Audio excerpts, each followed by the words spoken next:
Hey, it's Chris Akin from the Classic Metal Show, and I want to invite you to my first ever public book signing.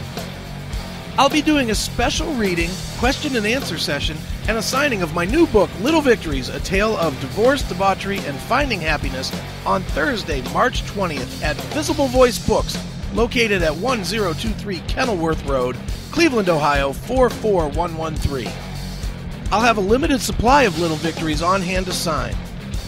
I'll be reading selections from Little Victories, as well as telling stories and reading some material that was left out of Little Victories. I'll end with a Q&A session that will be a no-holds-barred affair. The signing will be from 7 to 9 p.m. at Visible Voice Books, 1023 Kenilworth Road, Cleveland, Ohio, 44113. Come out, have some fun, and be a part of a rare appearance from me, Chris Akin. Break out! It is Primal Fear right here on your Classic Metal Show. I want to thank Randy Black from Primal Fear for calling in and being a part of the show. And one of the things that Randy touched on there that so many people have a misconception about, Chris, is that anytime that you're involved with a band or media or, say, something like the Classic Metal Show, people who are fans, they automatically think that you're rich. Oh, they all do, dude. Don't forget, you and I are wealthy as can be. Yeah. So if you do something in the entertainment industry, you're automatically wealthy because people listen to you, or you have fans, or you put out records or whatever it is. And if you put out records, you must be rich. So that's always the big misconception. Well, I'm very wealthy then with my and everything, right? Yeah. Well, you're awful wealthy with the release of your book. I mean, if you hadn't released your book, man, you'd probably be in the poorhouse by now. But that book has just garnered you millions of dollars. I'm a very wealthy guy, dude. Very wealthy. Yeah, absolutely. Well, speaking of your book, you're going to do kind of like this book signing reading thing? I am. I'm doing a book signing on March the 20th at Visible Voice Books in Tremont. It's up right outside of Cleveland. I'm gonna do a little 2-hour thingamabobber here, man. I'm gonna go in and I'm gonna tell some stories and do a little reading from the book and do a little bit of reading of a chapter that didn't make the book, and we're gonna see how that all plays out. Sure. Now, what kind of promotion is this? This now, is this directly with? Now, what is this? Is this a bookstore or is this a club? What is it? As far as I know, and I have never been to this place, so I can honestly say I'm not sure, but it is a bookstore. But they do, I mean, if you go to their website, they've got 8 million events going on, different people coming in and doing poetry readings and book signings and whatnot. And I don't know, man. I know that I will say this honestly, I was fairly intimidated when I heard that I was going to be doing 2 hours. I was like, Jesus, what am I going to talk about for 2 fucking hours? Now, how did you get it hooked up with them? I mean, is it through the Scene magazine or your publicist, or how did that work? It's kind of all that are concerned. The publicist has been banging on my door to do one of these things because he'd like to have some video of me doing something that he can use for promotion. And this store, Jeff Niesel, who did the interview with me for Scene magazine, he reached out to me, or he mentioned when we were doing the interview about this place to do a book signing. And he told me that, there's a lot of people that do things there and it could be cool and it's low key and, and that was kind of, it intrigued me. So I took the name of the place and I reached out to them and asked them, and they reached back and were like, man, we saw the Scene article and, we've been trying to figure out how to get in contact with you and blah, blah, blah. And so we just sort of worked it out and picked a date. And so now I have yet another project to figure out what I'm going to do for 2 hours in under a month. Yeah. So, and not knowing, how many people will show up, or, if you're going to be there. and we had this discussion earlier this week. It would be a Spinal Tap moment, like doing a record signing and nobody's there. It could be embarrassing. Yeah. I certainly hope that a few CMS people will come out and, at least pretend like they're interested. And, but I don't know, man. I mean, it's one of those things that just seems to be part of the game, right now. And I'll play the game. It's funny. Of all the people, who put this in the right perspective was Stephanie. Okay. I was talking to Steph about this, and she was like, you talk about nothing for 5 hours a fucking week. I think you can figure out 2 hours to talk about your book, especially if anytime you get bored, you can just read from your book. Sure. I was like, all right, that's a really good point. Right. Soon enough, you'll be the next S Bannerman. You might be seen writing in the corner of a seedy bar or something. Dude, I thought about JS this week. I've sold more books than S Bannerman, don't you think? Oh yeah. I mean, come on. I think the book that you bought was probably his second one. I hope. I mean, that's kind of. I know that's fucking shitty to think that way, but man, if I haven't sold as many as S Bannerman, I just want to kill myself. Right. Well, you just didn't repeat every chapter with angel wings and. Feathers and pus. Yeah, pus. Angel wings, feather, burnt wings, pus, and the rotting corpse. Rotting corpses, yeah. dead angels, pus. JS, man, as an author, fellow author, yeah. Him and I share a kindred spirit. You now. do. You are. We're fellow authors, right? We're thespians. Yeah, we're thespians, exactly. You're thespians. Good Lord. Yeah. I really don't want to be in any category with fucking West JQs.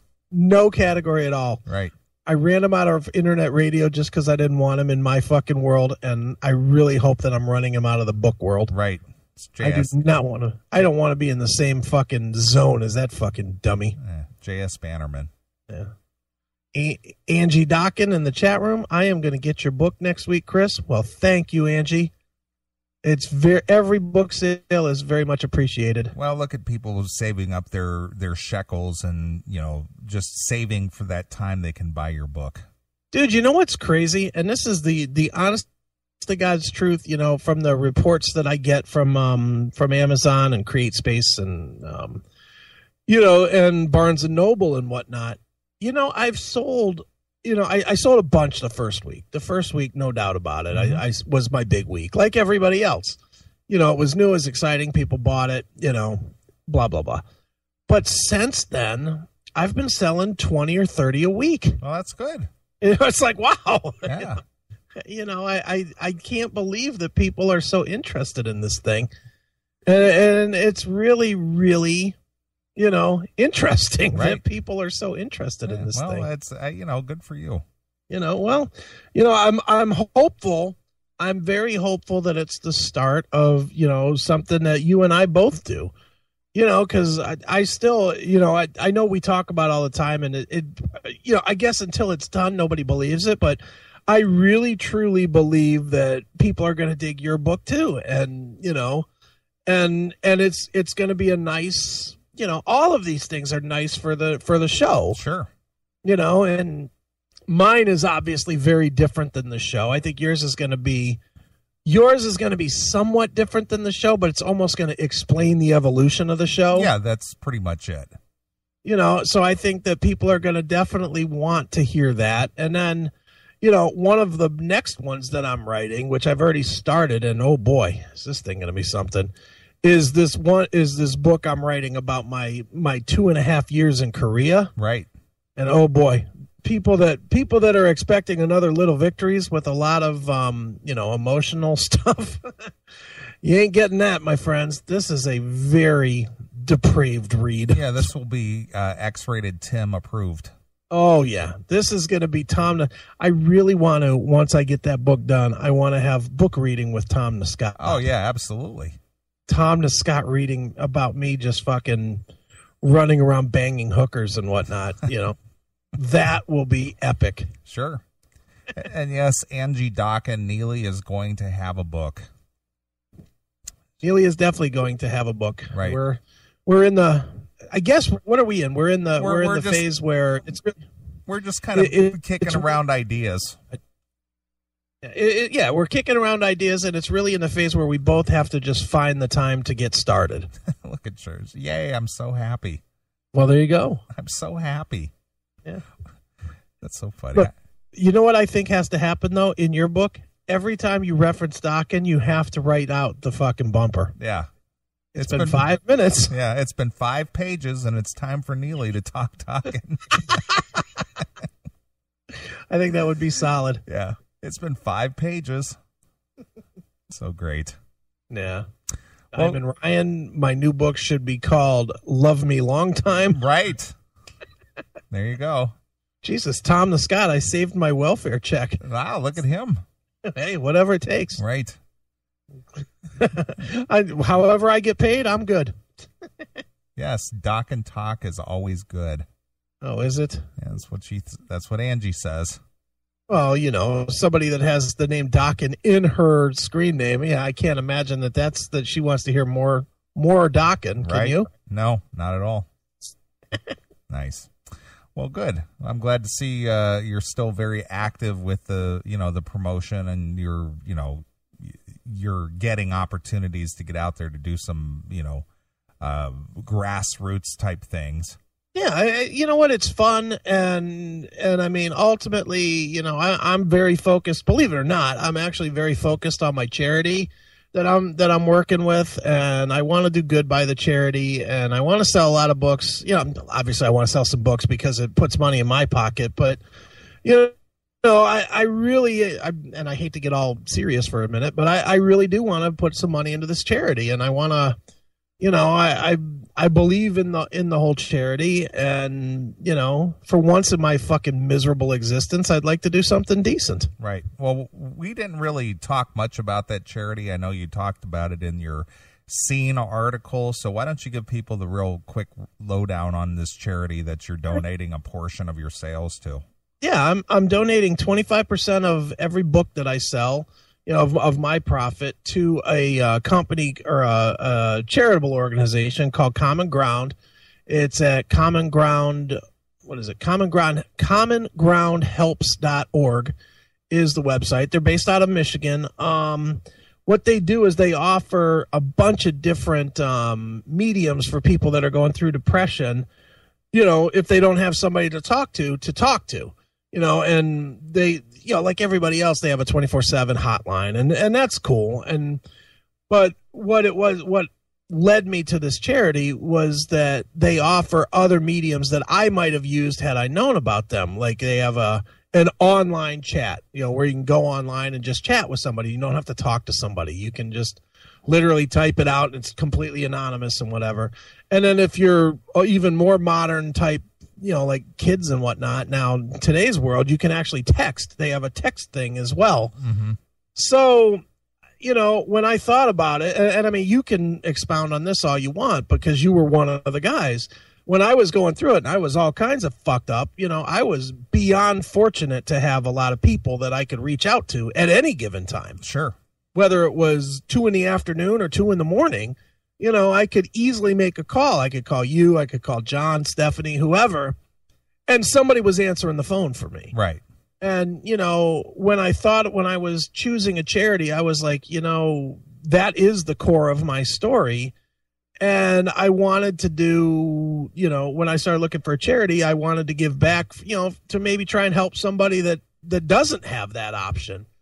So that's how I ended up choosing this charity, and I am really, committed to it. And I've talked to the people at the charity, and they seem like upstanding folks, and I like what they offer, so that's why I chose them. Well, when you get Chris Akin book money like you're getting, casting off a few shekels to a charity really isn't that big of a deal to you. No, not at all. And just because I'm going to transform them from being a little small charity to being as big as the Red Cross just with my donations, that makes me feel good. Right. Look, if I pay for one person's phone call or text chat or whatever, and they get something out of it, then I'm all good. You know, I mean, obviously I'm going to pay for a little more than that because we've sold, 470 some odd books or whatever it is at this point.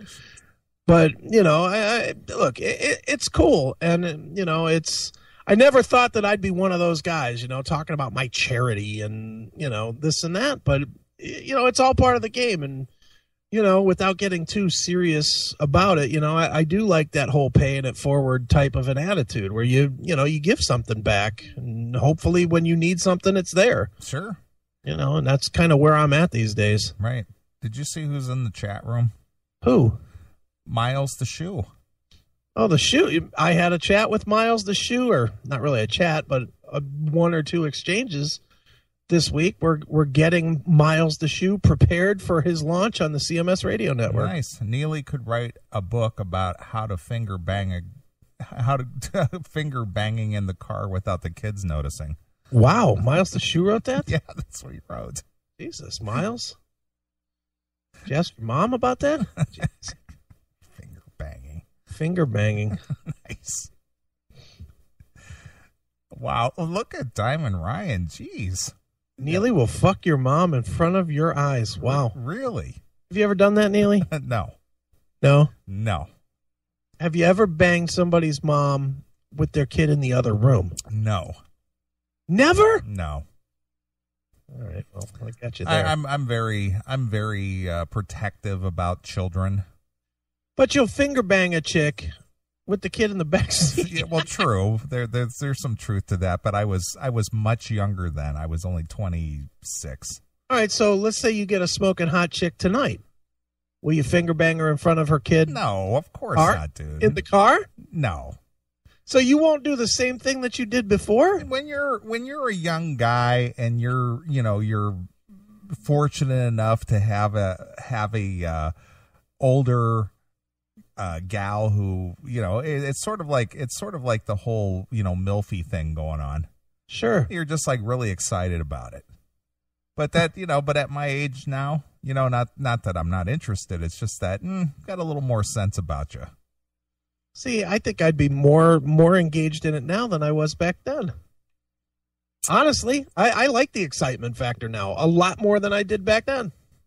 Look at that. Look at Demon. What'd she say? Who's the sexy babe with with her tongue down Neely's throat on the Facebook? All right, Neely. There we go. That's a great topic. Mm-hmm. Who is the sexy babe with your tongue down her throat on Facebook? Well, there's nobody's tongue down anybody's throat. That was a staged photo. Okay, sure. I believe you. No, it was. It was a staged photo by our good friend Jim Bob. Okay. And I attended a metal sludge extravaganza out in California back in 2003. Okay. And Jim Bob went out for it. I was out for it. And our friend Chantel, who was a mutual friend, went out for it. Right. And we were out. And that's the first time I actually met Nader face to face. Oh, no kidding. Yeah. So Jim Bob's like, well, we need to get some photos for the metal sludge site. So why don't you two, I don't know what you want to call it, ham it up or whatever. And so that's what we did. Yeah, come on, dude. You banged her. No, that's not true. You would have, though. That's not, well, again, we've been more friends than anything else. I'd bang Chantel. I'd bang Chantel today. Well, I'm sure you would. They would. The whole time I'd be singing Cleveland Rocks. Right. Nice. Chantel's a very good-looking girl. Yeah, she. We've just been friends through the years. I mean, we've just been the best of friends. She's still single, or is she?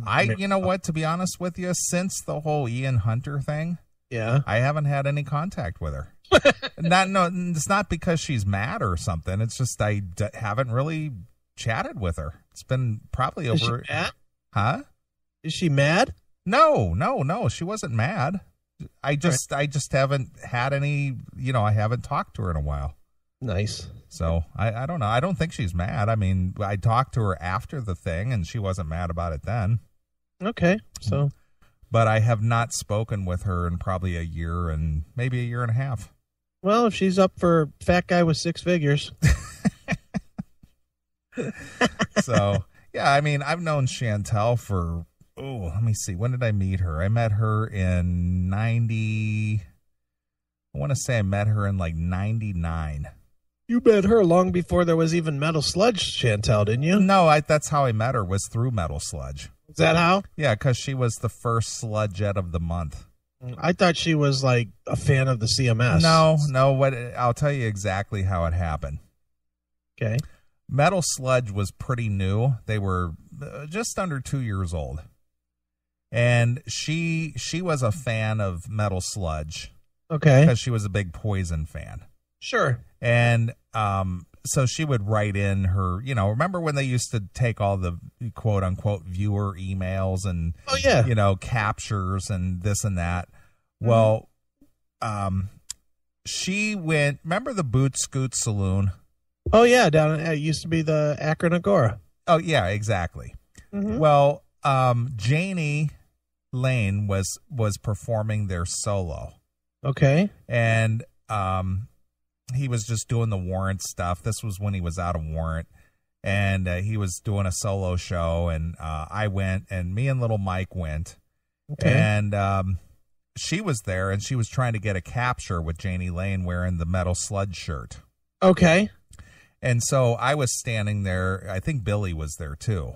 Sure. I think Billy was actually playing with him. And I was hanging out with Billy and talking to Janie, and she came up and she wanted to get a picture and so on and so forth. And they did. And while we were just kind of standing around waiting for Janie to finish talking to whomever he was talking to, right, she and I just started chit-chatting there for a few minutes. I didn't know her, I never met her before. And okay. I didn't know who she was or anything. But then after the thing, we went to Eaton Park, which is kind of like a Denny's. Right. And we went there, and the place was packed because it was a Friday night. Okay. And so we had a table or a booth, and she and her friend came in there after 2, and she recognized me from the show, and the place was just packed. And so we offered to let them share our table.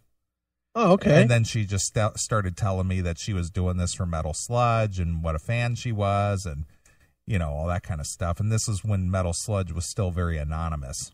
Right, okay. Yep, so that's how I met her. No kidding. I did not know. Yep. I just assumed she was a CMS fan. Nope. We just met while she was trying to get a capture with Janie Lane. Oh, nice. Did she get the capture? Yeah, she did. And then not long after that, I can't remember how long, a couple of months, they started having the Sludgeaholic and the Sludgeette of the month. Right. Whoa. That wasn't supposed to happen. Go ahead. So she was the very first Sludgeette of the month. Oh, no kidding. Yeah. She take naked photos or not? No. Or did that come later? When did she ever do naked photos? No, not her, just the Sludgeette of the month. Oh, no. She just, took a photo of herself wearing the Metal Sludge shirt. Yeah, no, I'm by no means am I saying that Chantel took naked photos. I'm saying that, in later years, the Sludgeettes were all naked. Yeah, well, she's a little more wholesome than that. Just put it that way. Nice. All right, dude. Well, we got to get to our next interview here. All right, Mr. Ralph Sheepers. Yep. So we'll talk to him. We'll find out what's going on with Ralph Sheepers, and right. He's got his own band too, or his own side projects, Sheepers as well. Yep. And Matt Sinner has also got his own project, Sinner. I think all these guys have side projects. Yeah. So, getting back to what Randy said real quick about, he doesn't live large, as it were. Right. And he keeps his lifestyle in check to where when he's not teaching, he's able to go do Primal Fear. And, I wonder if the German is going to go check out Primal Fear when they hit the U.S. in an empty club. Well, I'm sure Himmler will be there, man. I have no doubt in my mind that Gehring will fucking be front and center. Right. All right. Well, anyway, let's get into this. We're going to talk to Ralph Sheepers here, and this is Primal Fear. This one is called Road to Asylum, exclusively here on your classic metal show.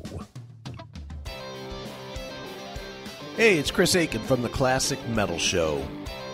Most people know me as the foul-mouthed shock jock from the Classic Metal Show, or the no-nonsense heavy metal critic from pitriff.com. Now you get to learn the other side. My first book, Little Victories, A Tale of Divorce, Debauchery, and Finding Happiness, comes out on January 13th in paperback and digital formats on Amazon and iTunes. It details my real-world emotional struggles over a year that included a divorce after a quarter century of marriage and the death of my father.